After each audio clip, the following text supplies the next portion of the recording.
고요한 새벽, 일본 정계의 심장부에서는 격렬한 숙고 끝에 하나의 극적인 결정이 내려졌다.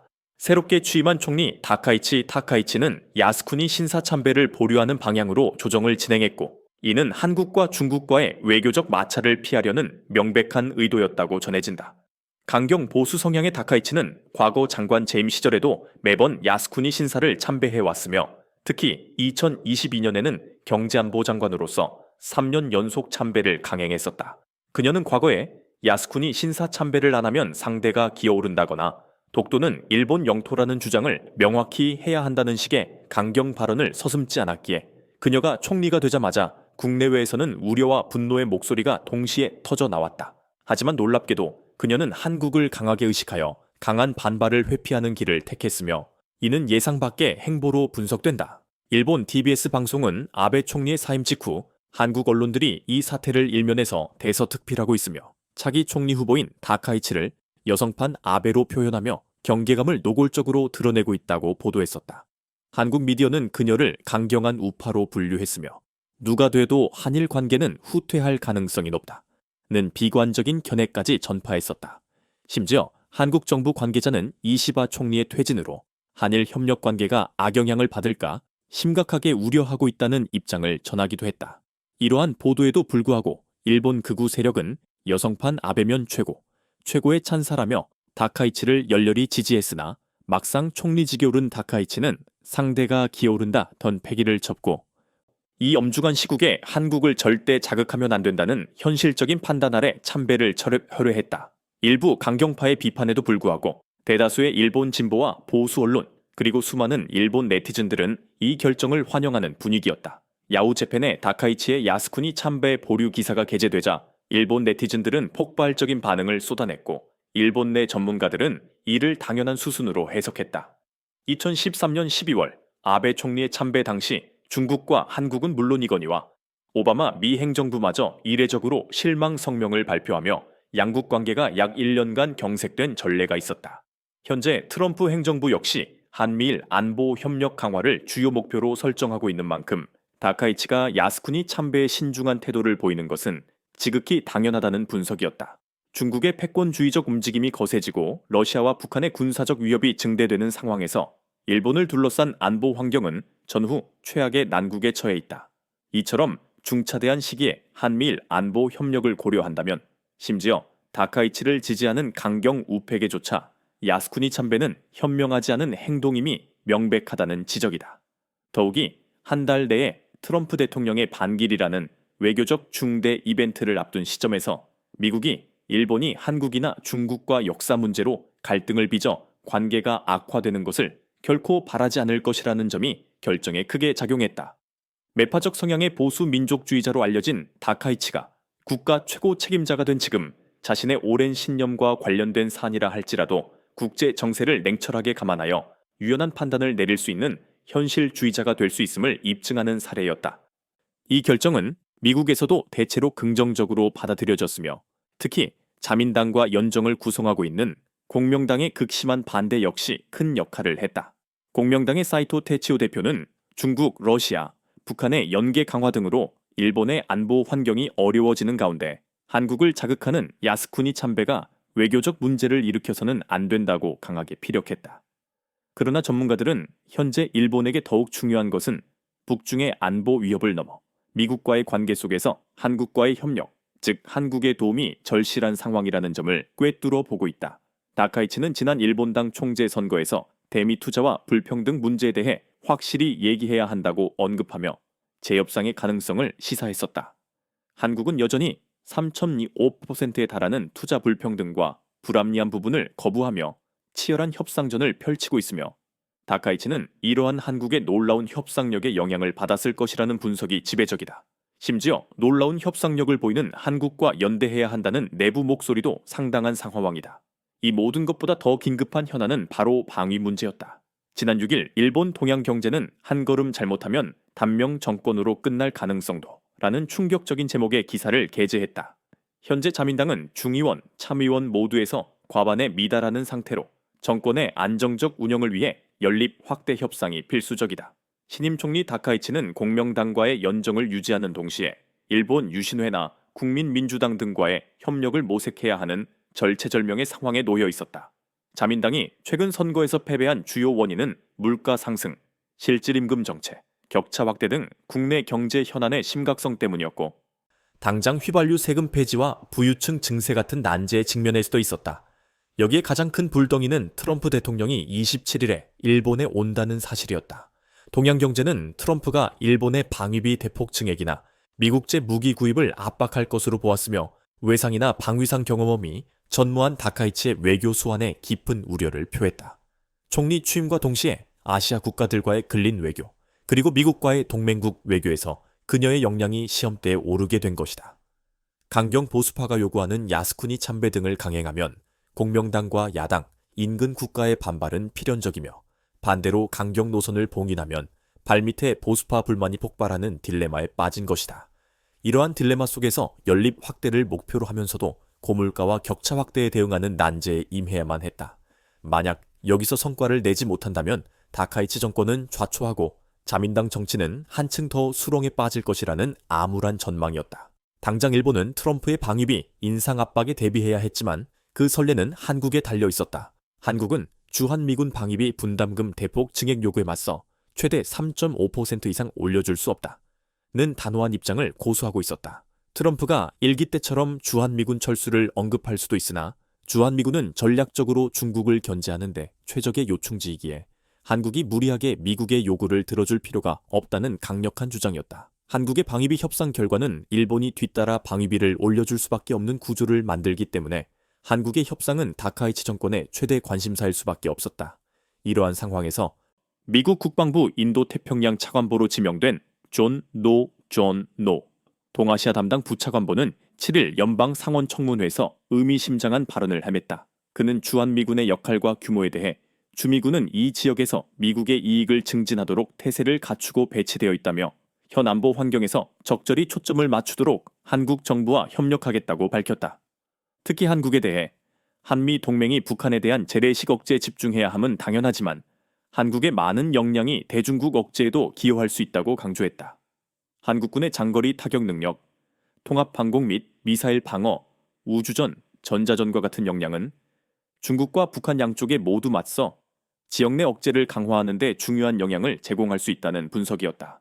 최근 중국은 네 번째 핵추진 항공모함 건조에 착수하며 미국의 제럴드 R 포드급에 필적하는 역량을 갖추었다고 과시했었는데, 앞으로 엄청난 속도로 군함을 늘리는 중국과 대결하기 위해서는 미국과 일본 모두 한국의 강력한 힘이 절실하다는 메시지를 존노 부차관보의 발언은 담고 있었다. 최근 미 해군은 중국과의 전쟁에 대비하여 한국형 잠수함 KSS 하이사이급을 모델로 삼겠다는 보고서를 공개하기에 이르렀다. 놀라운 사실은 이 보고서가 단순한 아이디어를 넘어 권위 있는 미 해군 연구소의 현역 중령이 공식적으로 제시한 전략 제안서라는 점이다. 홀즈 중령은 핵 잠수함만으로는 중국과의 충돌에서 승리를 장담할 수 없다고 단언하며 대안으로 KSS 타레이급을 본뜬 재래식 순항 미사일 잠수함 함대 창설을 제안했다. 미국 최신형 버지니아급 핵 잠수함 한 척의 가격이 무려 40억 달러, 한화 약 5조 6천억 원인 반면 한국의 KSS 투사이급은 8억 4,500만 달러, 약 1조 2천억 원으로 버지니아급 한 척 값으로 5척을 만들 수 있다는 계산이었다. 게다가 버지니아급이 이 사투발의 순항 미사일을 탑재하는 데 반해 KSS 브라이급 5척은 총 70발의 미사일을 운용할 수 있어 화력이 더욱 강해지는 동시에 피격되어도 전력 전체가 마비되지 않는 구조적 이점을 지닌다고 분석했다. 홀즈 중령은 특히 KSS 타이아의 기술력을 높이 평가하며 KSS 타이오에는 세계 최초로 탄도 미사일 발사가 가능한 공기 불요 추진 공격형 잠수함이라고 극찬했다. 실제 KSS 트리이타에는 6기의 수직 발사대를 갖추고 리튬이온 배터리를 채택하여 디젤 잠수함의 약점인 소음과 스노클링을 최소화했다. 그의 결론은 명확했다. KSS 이라이와 같은 소형 재래식 잠수함이야말로 미래 분쟁에서 가장 강력한 자산이 될 것이라는 예측이었다. 핵 잠수함 시대를 이끌었던 미국이 이제 한국의 잠수함 기술을 본보기로 삼고 있다는 사실은 실로 충격적이었다. 군사평론가 하기스 하킷 트윗는 10월 7일 한국이 개발 중인 극초음속 미사일에 대해 언급하며 현대자동차와 전차를 생산하는 기업들까지도 극초음속 순항 미사일 개발에 참여하고 있다고 강조했다. 특히 현대 로템, L춘다이, 로템이 그러했는데 2024년 한국이 극초음속 순항 미사일 발사에 성공한 이후 무기 생산이 급속도로 빨라지고 있으며 현대 로템 외에도 국방과학연구소와 한화테크윈도 참여 중이라고 덧붙였다. 그는 현대 로템이 폴란드 K2P 전차의 멋진 홍보 영상을 공개했다며 이 전차가 루마니아, 사우디아라비아, UAE, 이집트, 이라크, 페루 등지에 수출되어 표준이 될 예정이라고 전망했다. 한국은 세계 최고의 조선업 역량을 바탕으로 군함과 잠수함을 건조할 수 있을 뿐만 아니라 여전히 전장에서 가장 강력한 최첨단 전차까지 생산하고 있다. 최근 한국 기업 파블로, 에어 파블로 아이어는 놀라운 탱크 사냥 드론을 공개 배치했는데 외신 넥스젠 디펜스는 S10 자살 드론이 조종된 일제 사격이 가능하고 전투 임무에 맞춰 탑재량을 맞춤화할 수 있는 탱크 사냥 플랫폼이라고 소개했다. 한국은 반도체, A샤이, 자동차, 조선업, 무기 등 미래 산업 전 분야에서 눈부신 발전을 이룩해왔으며 비록 작은 나라지만 이제 미국과 일본이 도움을 요청할 만큼 거대한 존재가 되어가고 있다. 곧 트럼프 행정부의 새로운 국방 전략을 담은 국가 방위 전략서 NDS가 발표될 것으로 예상되는데 트럼프 2기 정부는 안보 분야에서도 미국 우선주의를 추구하며 새 국방 전략의 초점이 미국 본토 방어에 맞춰질 것이라는 관측이 지배적이었다. 이 전략서에는 인도 태평양 지역에서 미국의 군사적 목표와 운영 계획이 담겨 있어 한국에도 적잖은 영향을 줄 전망이었다. 일부 전문가들은 주한미군 축소안이 포함될 것이라 예상했으나 지난 7월 주한미군을 1만 명 수준으로 감축해야 한다는 보고서를 발표했던 싱크탱크 디펜스 프라이오리티즈의 제니퍼 캐버나 선임 연구원은 이번에는 주한미군이 그대로 유지될 가능성이 높다고 상반된 전망을 내놓았다. 미국 싱크탱크와 일부 분석기관들은 트럼프가 주한미군을 함부로 건드릴 수 없는 중요한 이유가 있다고 분석했다. 미국은 유사시 주한미군이 한반도가 아닌 다른 지역에 동원될 수 있는 전략적 유연성을 원하지만 한국 측이 이에 반대하고 있어 당장 합의가 쉽지 않을 것이라는 점도 문제였다. 캐버너 연구원은 여기서 중요한 지점을 짚었는데 콜비 차관 등이 주도하는 중국 견제 우선파는 주한미군의 대배치와 전략적 유연성 강화를 우선하지만 트럼프 대통령은 동맹국의 국방비 증액을 통한 미국의 경제적 이익을 원하는 데 초점을 맞춘다는 것이다. 결국 트럼프가 주한미군의 감축이나 철수를 고려할 때 경제적 이익을 가지고 결정할 것이라는 분석이었다. 그런데 최근 카네기 국제평화재단이 내놓은 보고서에는 트럼프가 주한미군을 함부로 철수하거나 축소할 수 없게 만드는 놀라운 내용이 담겨 있었다. 연구진은 한국이 미국의 대중국 대응을 돕기 위해 경제, 군사력을 사용하는 것을 꺼리는 상황에서도 미국은 한국을 방어할 의무가 있어 북한 및 중국과의 전쟁에 휘말릴 위험이 있다고 지적했다. 한미 동맹이 미국에 상당한 군사적 부담을 안겨주고 있다는 것이다. 하지만 연구진은 한국이 미국에 제공하는 중요한 비군사적 이익, 즉 반도체와 핵심 공급망에서의 영향력이 동맹을 지속하기 위한 강력한 힘을 실어준다고 주장했다. 보고서에 따르면 한국은 세계 2위의 반도체 생산국이며 세계 최대 규모의 반도체 생산 시설을 건설 중이다. 향후 수년간 미국의 반도체 공급망 안정화에 핵심적 역할을 지속할 것으로 평가받으며 한국은 동맹국이나 우방국을 중심으로 안정적인 공급망을 재편하고 구축하려는 프렌드 쇼어링의 핵심 축으로 분류되었다. 또한 한국은 핵심 광물 분야에서도 전략적 공급국으로 자리매김하여 첨단 배터리용 핵심 광물, 전자급 실리콘, 군사용 고순도 텅스텐 등을 생산하고 있었다. 특히 상동 텅스텐 광산은 비중국권 최대 고순도 텅스텐 공급원 중 하나로 미국 정부의 재정 지원까지 받고 있었다. 게다가 한국은 배터리 전구체 분야에서 세계 선도적 생산국이며 히토류 자석 생산 능력 역시 중국에 비하면 규모는 작지만 개발 중에 있었다. 미국이 주한미군을 유지하는 표면적인 이유는 북한의 위협과 중국의 확장을 견제하기 위함이었지만 이제는 미국이 절실히 필요로 하는 반도체와 핵심 광물을 한국이 공급하고 있기에 한국을 지켜야 할 경제 안보적인 이유가 명확해진 것이다. 미국은 중국과의 관세 전쟁에서 고율 관세라는 강력한 대응책을 사용했지만 중국은 히토류 수출 통제라는 강력한 방역으로 트럼프를 공영에 몰아넣었다. 히토류는 미국의 전기차, 풍력 터빈과 더불어 스텔스 전투기, 정밀 유도탄 등 첨단 방위 산업에 필수적이었기에 미국의 핵심 산업 생산은 직격탄을 맞을 수밖에 없었다. 중국의 무서운 군사력 증강 속도를 견제해야 하는 미국의 입장에서는 비상이 걸렸고 중국의 히토류 등 광물 자원 통제에 대한 대책으로 삼은 것이 바로 한국이었다. 한국이 미국으로 수출하는 주요 광물 품목 중 텅스텐은 올해부터 국내 생산량의 45%를 장기 계약으로 공급하기로 했으며 트럼프가 최근 중국과의 충돌에 대비하여 미사일 생산을 최대 4배까지 증량하라고 지시했기에 텅스텐의 중요성은 더욱 커졌다. 미사일 제조 시 탄두형 미사일 탄두 질량의 거의 80%가 텅스텐으로 구성되므로 지금 한국의 공급 없이는 미국의 미사일 생산 자체가 불가능한 상황이었다. 국내에서 유일하게 안티모니를 생산하는 고려아연은 올해 6월부터 미국으로 본격적인 수출을 시작했으며 미국은 중국 의존도를 낮추기 위해 한국산 안티모니 수입을 늘리려 하고 있었다. 안티모니는 탄약, 방산 전자장비, 방호 합금 등의 필수 소재다.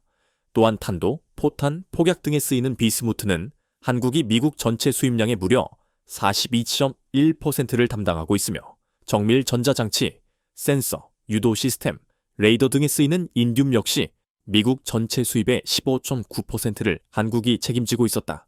미국은 그동안 중국에서 수입하던 핵심 광물 자원을 이제 한국으로부터 수입하고 앞으로는 한국에 전적으로 의존하려 하고 있었다.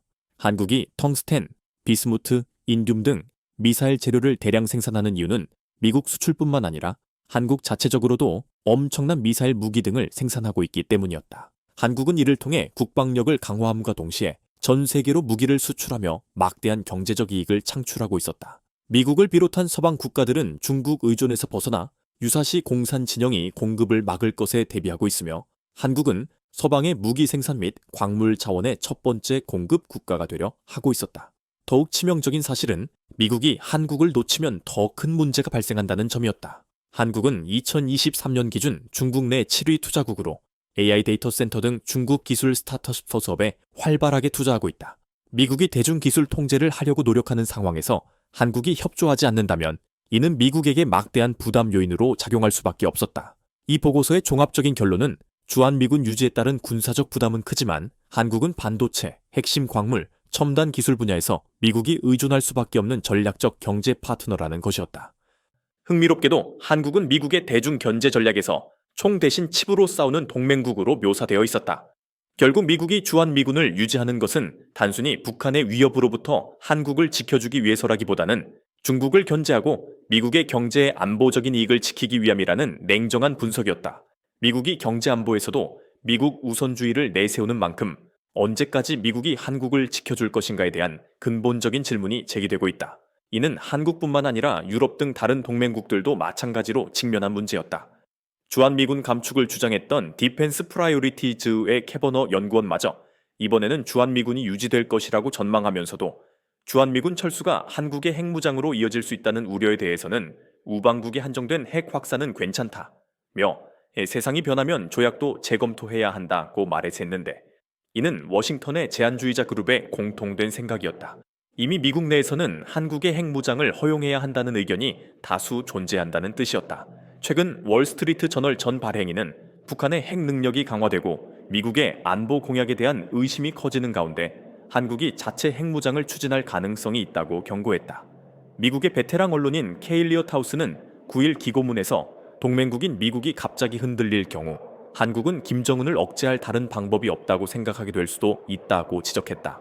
핵무장이 현실적으로 불가능하다는 목소리도 있지만 이를 위한 필수 전제 조건인 전시작전권, 전자권, 환수를 우선해야 한다는 목소리가 국내에서 커지고 있다. 이는 미국과 한국 모두에게 윈윈이 될 수 있는 전략이었다. 한국이 전자권을 회수하면 미국은 한반도 방어 부담을 덜게 되고 한국군은 독자적인 방어가 가능해져 미국 의존도를 줄이고 방위비 압박에서도 벗어날 수 있게 된다. 미국 국가방위전략서 NDS를 총괄했던 엘브리지 콜비 국방부 정책차관은 북한 억제에서 한국이 주도적인 역할을 해야 한다고 여러 차례 강조해왔다. 전자권 환수를 위해 충족해야 할 조건이 많지만 현재 한국의 방위 수준을 감안할 때 상당 부분이 충족될 것으로 관측되고 있다. 한국은 내년 국방비를 올해 대비 8.2% 증가한 66조 2,700억 47억 원으로 책정하며 7년 만에 최대 폭으로 증액했다. 미국 싱크탱크 CSIS가 발표한 보고서는 한국이 동맹 약화에 대비해 우발 계획을 수립할 수 있다며 한국의 관심사를 존중하며 한미 원자력 협정 개정 협상에 임할 것을 제언했다. 트럼프 행정부 출범 이후 미국의 안보 공약에 대한 불확실성이 커지는 상황에서 한국은 한미 원자력 협정 개정을 통해 행복의 개발 역량을 확보할 수 있다는 가능성이 점쳐졌다. 실제로 이번 AP7 계기로 한미 정상회담에서 한미 원자력 협정 개정이 테이블에 오를 것이며 이미 대강의 합의가 이루어졌다는 소식까지 들려왔다. 트럼프는 AP7에 오기 전 일본에 들를 예정이었는데 일본은 방위비 분담금 인상 압박을 받을까 두려워하고 있었다. 하지만 한국은 주한미군을 인질로 삼는 트럼프의 방위비 인상 위협에 더 이상 넘어가지 않고 있었다. 주한미군이 우리 안보에 도움이 되는 것은 분명하지만 그들은 미국의 중국 견제와 더 나아가 미국의 안보에 필수적인 존재라는 것을 한국은 명확히 알고 있었기 때문이다. 한국은 얼마 전 한미 동맹 기반 위에 전시 작정원을 회복하여 연합 방위 태세를 주도하겠다고 선언했으며 최근 한미 간의 전작권 전환 논의는 상당한 진전을 보이고 있다. 이에 국내 네티즌들 사이에서는 놀랍고도 뜨거운 반응이 터져 나왔다. 한 네티즌은 해구사는 그야말로 희대의 사기극이라고 질타했으며 다른 이들은 우리가 자체 무장을 하려면 기본적으로 전작권은 갖춰야 한다. 핵 보유 승인도 얻어내야 한다. 세상이 남을 지켜주는 시대는 지났다. 기회가 왔을 때 찾아오자. 우리가 스스로 지키자. 모자라면 더 노력해서 채우면 된다며 자강세의 창구의 의지를 강력하게 드러냈다. 이 격변하는 국제 정세 속에서 한국이 어떻게 국익을 극대화하고 진정한 자주국방의 시대를 열어갈지 여러분의 생각은 어떠신가요? 이 복잡한 외교 및 군사 딜레마에 대한 심도 깊은 분석을 댓글로 공유해 주시고 저희 채널을 구독하시면 더욱 흥미로운 전략적 통찰을 놓치지 않으실 겁니다. 시청해 주셔서 감사합니다.